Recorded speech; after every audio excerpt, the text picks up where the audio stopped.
నమస్కారం, NS news కి స్వాగతం. నా పేరు ఉషా. ముందుగా ముఖ్యాంశాలు. సీఎం వైఎస్ జగన్మోహన్ రెడ్డిపై జరిగిన దాడిని ఖండిస్తూ బీఆర్ అంబేద్కర్ విగ్రహం వద్ద నిరసన. సీఎం జగన్ను ఏమీ చేయలేరని, మమ్మల్ని శాంతియుతంగా ఉండాలని, సహనం కోల్పోవద్దని సీఎం జగన్ సూచించారని తిరువూరు వైసీపీ ఎమ్మెల్యే అభ్యర్థి నల్లగట్ల స్వామిదాస్ కామెంట్ చేశారు.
సచివాలయాలు, ఆర్బీకే కేంద్రాలు, విలేజ్ క్లినిక్లు ప్రతి దేశంలో ప్రతి రాష్ట్రంలో ఒకటే సెక్రటరియట్ ఉంటే ఈరోజు ప్రతి 2000 మందికి ఒక సెక్రటరియట్ ని తీసుకొచ్చి వారికి ఏక గవాక్ష విధానం ద్వారా అక్కడి నుంచి అన్ని పనులు డెత్ సర్టిఫికెటా, బర్త్ సర్టిఫికెటా, ఇన్కమ్ సర్టిఫికెటా, రెవెన్యూకి సంబంధించినటువంటి సర్టిఫికెట్లైనా సచివాలయ వ్యవస్థ ద్వారా వారికి అందుబాటులో తీసుకొచ్చినటువంటి ఘనత జగన్మోహన్ రెడ్డి గారిని తెలియజేసుకుంటా ఉన్నాను. యువనేత జగన్మోహన్ రెడ్డి గారిని ఆ బాబాసాహెబ్ అంబేద్కర్ సిద్ధాంతాలకి అనుగుణంగా ఈరోజు రాష్ట్రంలో పరిపాలన కొనసాగించడమే కాదు, ఆయన స్తూపాన్ని విజయవాడలోని స్వరాజ్ మైదానంలో మొత్తం పీఠంతో కలిపి 206 అడుగుల ఎత్తున విజయవాడ నడిబొడ్డులో పెట్టినటువంటి ఘనత.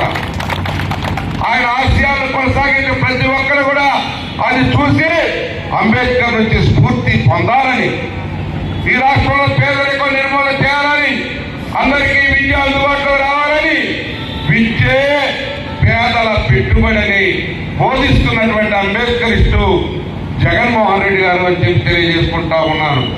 శిశులైన అంబేద్కరిస్టు జగన్మోహన్ రెడ్డి గారు ఈరోజు ఆయన స్ఫూర్తిని తీసుకున్నారు, ఆయన మూర్తిని పెట్టారు. మనం ఎల్లప్పుడూ గుర్తుంచుకునేటట్టు చేస్తున్నటువంటి వ్యక్తి. ఈ సమాజం బాగుపడాలి, కులరహిత సమాజం, మతరహిత సమాజం రావాలి.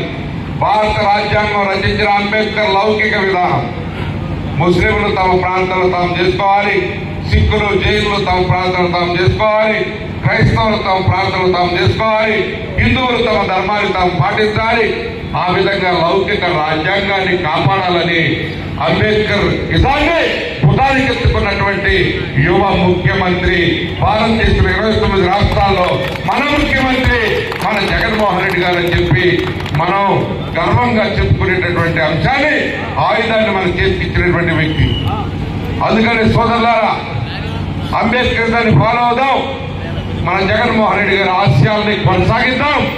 అదే ఈరోజు అంబేద్కర్ గారి ఆశయాలను కొనసాగించడం అంటే జగన్మోహన్ రెడ్డి గారిని తిరిగి రాష్ట్రానికి ముఖ్యమంత్రి చేయడమే అని చెప్పి ఆయనకి ఇచ్చే నివాళులు ఈ 133వ జయంతి సందర్భంగా తెలియజేసుకుంటాం.